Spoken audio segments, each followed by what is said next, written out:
Assalamualaikum warahmatullahi wabarakatuh. Selamat siang para peserta simposium, para moderator, Prof. Iwan, para panelis. Pada sesi kali ini saya akan menyampaikan sharing tentang penilaian ekokardiografi pada penyakit katup mitral. Secara anatomi, katup mitral terdiri dari dua daun katup anterior dan posterior. Daun katup anterior letaknya dekat aorta dan memiliki diameter yang lebih besar dari daun katup posterior. Untuk jaringan yang menyangga katup mitral terdiri dari anulus katup yang bentuknya seperti cincin lingkar. Ini merupakan tempat insersi dari leaflet katup mitral. Kemudian leaflet itu sendiri yang disangga oleh chorda tendinea. Kemudian di bawahnya ada musculus capillaris. Semua penyakit bisa mengenai bagian-bagian dari aparatus ini dan menimbulkan gangguan dari fungsi katup. Untuk penyebabnya, mitral stenosis terutama terbanyak disebabkan oleh rematik. Kemudian untuk mitral regurgitasi akut terutama disebabkan oleh akut coronary syndrome dan trauma yang menyebabkan ruptur dari chorda maupun musculus capillaris. Sedangkan mitral regurgitasi kronis disebabkan oleh ischemic heart disease, rematik atau kardiomyopati serta infektif endokarditis. Ekokardiografi merupakan pemeriksaan yang utama untuk menilai pasien dengan dugaan penyakit katup jantung mitral. Katup mitral hendaknya diperiksa pertama kali dalam ekokardiografi selain katup-katup yang lain karena predileksinya banyak dari proses rematik.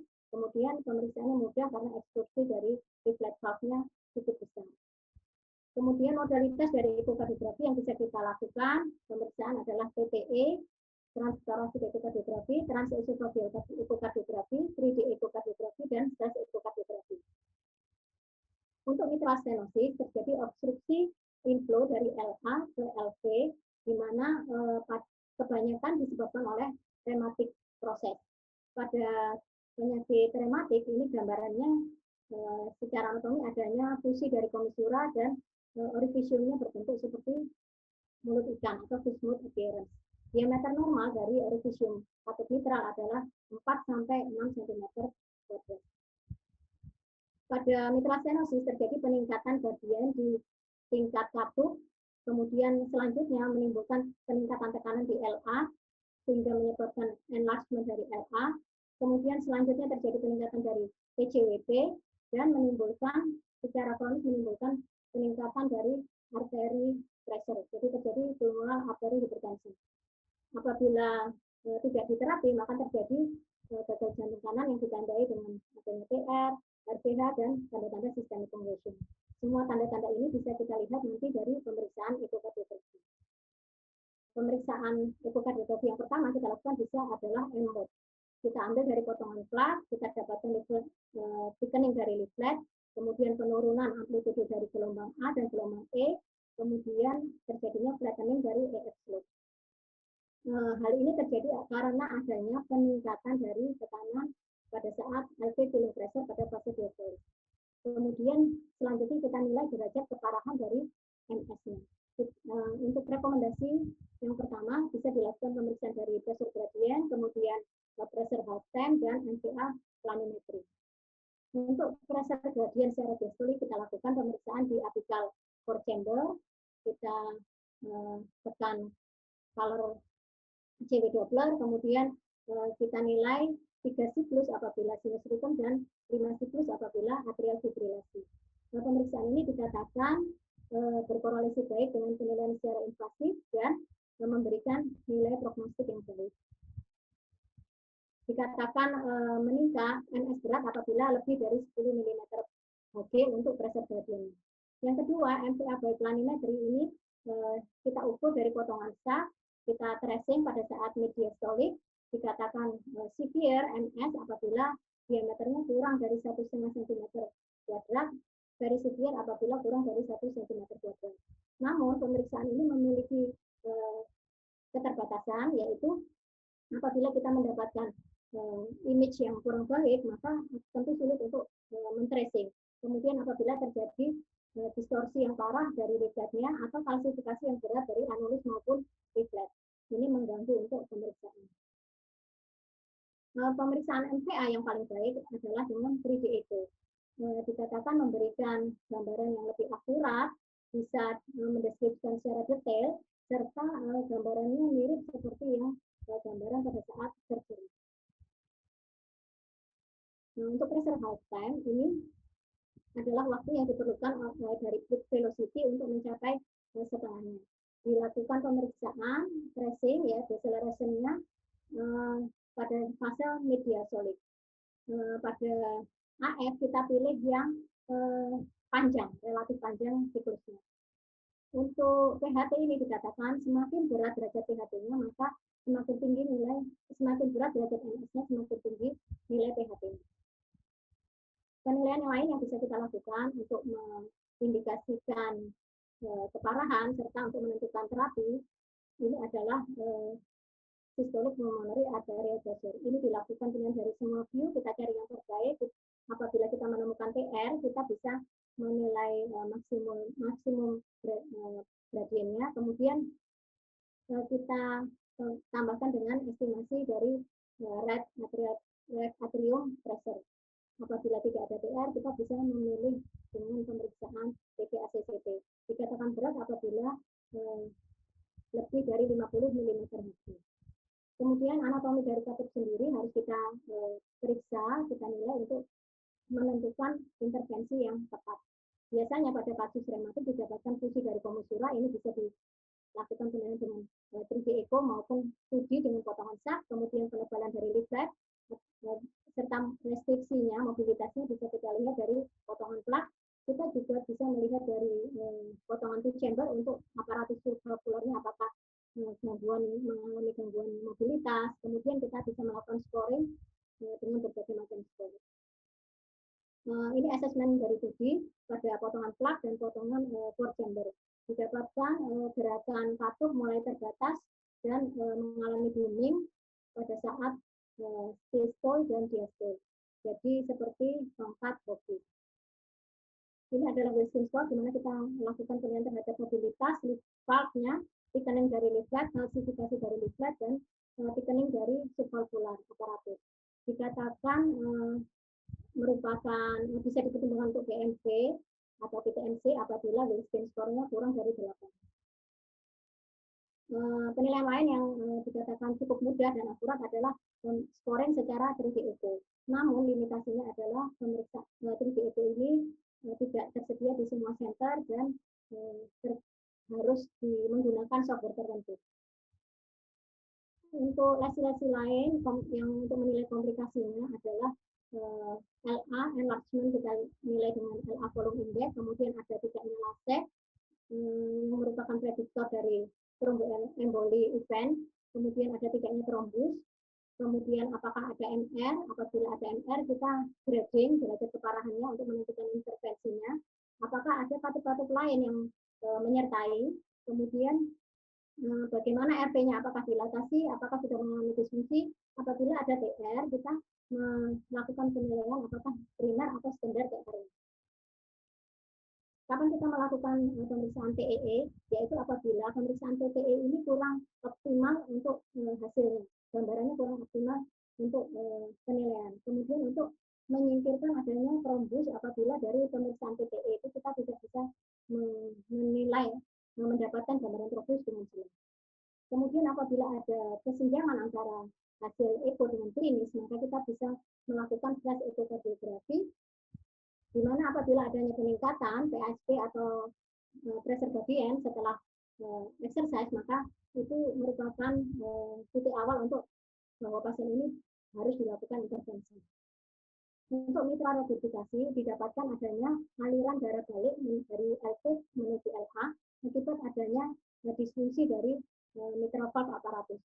Secara garis besar dibagi menjadi MR primer atau MR sekunder. MR primer ini ada gangguan pada leafletnya, sedangkan MR sekunder ini ada gangguan pada malkoaptasinya. MR primer biasanya pada kasus rematik, MR sekunder biasanya pada kasus kardiomiopati. Penilaian yang pertama perlu kita lakukan adalah segmental analisis dari katup daun katupnya. Bisa dilakukan dari TEE, TTE maupun dari 3D Echo, di mana 3D Echo ini gambarannya jelas seperti gambaran pada saat Kemudian klasifikasi cara Carpenter ini ada dibagi menjadi 3 tipe. Tipe yang pertama ini motion leafletnya masih normal, biasanya diakibatkan oleh dilatasi anulus maupun perforasi leaflet. Ini bisa didapatkan pada endokarditis maupun kardiomyopati. Tipe 2 ini leaflet motionnya justru berlebihan, biasanya pada prolaps akibat ruptur dari korda maupun musculus papillaris. Biasanya bisa didapatkan pada endokarditis, rematik maupun kardiomyopati. Tipe 3 dibagi menjadi 2, tipe 3A dan 3B, di mana tipe 3 ini leaflet motionnya restriksi atau terhambat. Tipe 3A restriksinya terjadi pada sistol dan diastol, biasanya akibat adanya thickening atau fusi dari komisura atau thickening dari leaflet dan korda pada kasus-kasus rematik.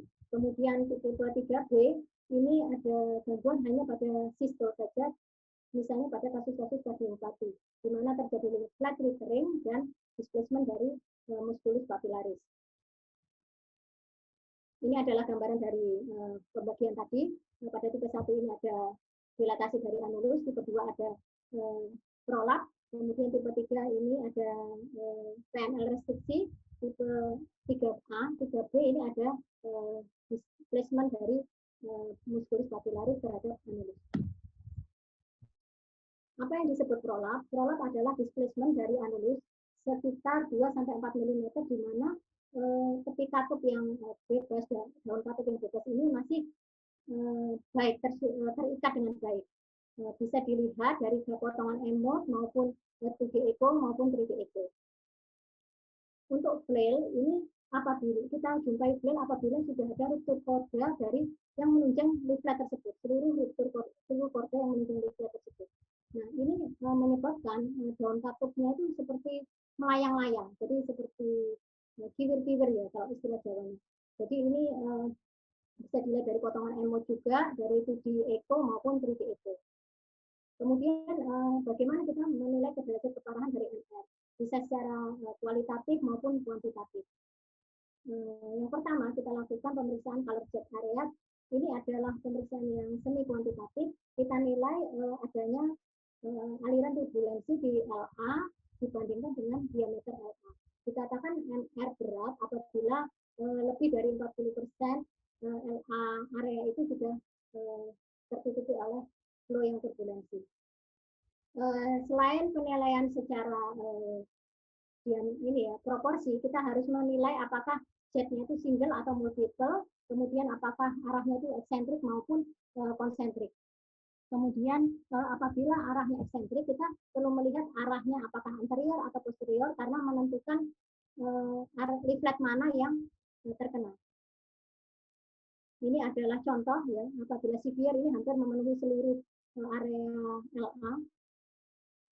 Pengukuran yang selanjutnya adalah lebar dari vena kontrakta. Ini kita mengukur diameter terkecil dari jet tersebut. Pemeriksaan ini simple tetapi tidak bisa diaplikasikan untuk multiple jet. Dikatakan MR berat apabila diameter dari vena kontrakta ini adalah lebih dari 0,6 cm. Kemudian pengukuran PISA, kita mengukur retrograde volume dari jet yang mengalami regurgitasi. Ini dilakukan di potongan apical core chamber. Kita turunkan nicus limitnya di bawah 40, kita ukur radiusnya dulu di mid systolic, kemudian kita lakukan pengukuran MV-CTI dari CW Doppler. Akan didapatkan hasil berupa efektif regurgitan orifice dan regurgitan volume. Dikatakan MR berat apabila regurgitan volumenya lebih dari 60 cc dan ERO-nya lebih dari 0,4 cm². PISA ini dikatakan baik, mudah karena bisa hanya cukup dilakukan dengan satu view dan tervalidasi baik. Tetapi dan bisa dilakukan pada jet yang eksentrik. Tetapi kadang-kadang isovolume velocity surface-nya tidak berbentuk seperti payung, tidak hemisfer. Ini menimbulkan akurasinya kurang tepat. Kemudian CW Doppler ini kita mengukur flow yang lewat antegrade ya. Ini dengan kita ukur CW Doppler pada area katup potongan apical Q, kemudian dikatakan bahwa semakin berat MR-nya, maka semakin tinggi nilai velocity-nya. biasanya juga bisa dilihat dari gambar semakin densitasnya tinggi. Kemudian penilaian selanjutnya adalah reversal distal flow. Dikatakan bahwa flow yang mengalami regurgitasi itu bisa dilihat dari vena yang sebelum atrium. Nah, di sini gambarnya kalau normal gelombang S-nya dan gelombang G ini ke arah atas, sedangkan pada si BRMR ini justru reversal, dia mengarah ke bawah. Nah, kesimpulannya dari sini apa yang bisa kita ambil? Kita tahu bahwa perjalanan penyakit RHD ini ada yang ini ya istilahnya siklusnya bersifat panjang ya, mulai dari asimptomatik kemudian pasien menjadi simptomatik. Dikatakan pasien akan mengeluh adanya gejala ketika valve areanya sudah kurang dari 2,5 cm kuadrat. Nah, padahal kadang-kadang kita tidak sengaja kita temukan pasien ada murmur tapi tidak ada keluhan. Nah, ini dikatakan fase yang asimptomatik dibagi menjadi klinikal RHD, subklinikal RHD. Nah, kenapa kita perlu menilai pada saat asimptomatik atau subklinikal RHD? Ini karena perjalanan seperti kita tahu bahwa pada RHD penyebabnya terutama pertama diawali dengan infeksi grup A, Streptococcus beta hemolyticus. Kemudian apabila tidak diterapi maka akan terjadi rheumatic fever atau rheumatic disease. Kemudian demam rematik akut. Apabila tidak diberikan profilaksis sekunder akan menjadi rheumatic heart disease. Nah, kita biasanya menemukan pasien-pasien sudah dalam kondisi simptomatik RHD. Nah, untuk menurunkan prevalensi angka morbiditas dan mortalitas dari RHD, kita perlu mencari kelompok populasi dengan subklinikal RHD atau asimptomatik RHD. Yang asimptomatik ini sudah ada murmur tapi dia tidak ada keluhan. Kalau subklinikal ini ekonya positif tapi tidak ada murmur. Nah, karena apa? Karena pada populasi ini kita bisa memberikan sekunder profilaksis agar tidak menjadi lebih parah. Nah, yang bisa kita berikan nanti seperti kita tahu bahkan bahwa demam rema yang tidak disertai komplikasi karditis itu tetap perlu diberikan anti profilaksi sekunder selama 5 tahun minimalnya. Nah, ekokardiografi dikatakan bisa membantu untuk deteksi awal, deteksi dini dari RHD. Penelitian studi yang dilakukan oleh Marian dan kawan-kawan menemukan bahwa dari 1.000 kasus, 1.000 anak di usia sekolah, ini diperiksa secara auskultasi saja hanya ditemukan 2,3 kasus. Sedangkan apabila dibarengi dengan eko, ini ditemukan sampai 30 kasus. Ini menunjukkan bahwa eko ini lebih superior dibanding hanya auskultasi saja. Oleh karena itu, WHO merekomendasikan adanya screening eko pada daerah-daerah yang endemis. Sebagai kesimpulan, ekokardiografi merupakan modalitas dasar yang utama untuk penderita dengan mitral valve disease. Baik EMO, 3D echo, kalau Doppler, 3D echo semua bisa dilakukan untuk menilai derajat keparahan MS maupun MR. 3D echo memberikan tambahan informasi. Dan ekokardiografi screening terutama pada usia-usia anak-anak, usia sekolah direkomendasikan untuk area-area negara-negara endemis untuk menurunkan prevalensi dari RHD itu sendiri. Demikian materi yang saya sampaikan. Terima kasih. Assalamualaikum warahmatullahi wabarakatuh.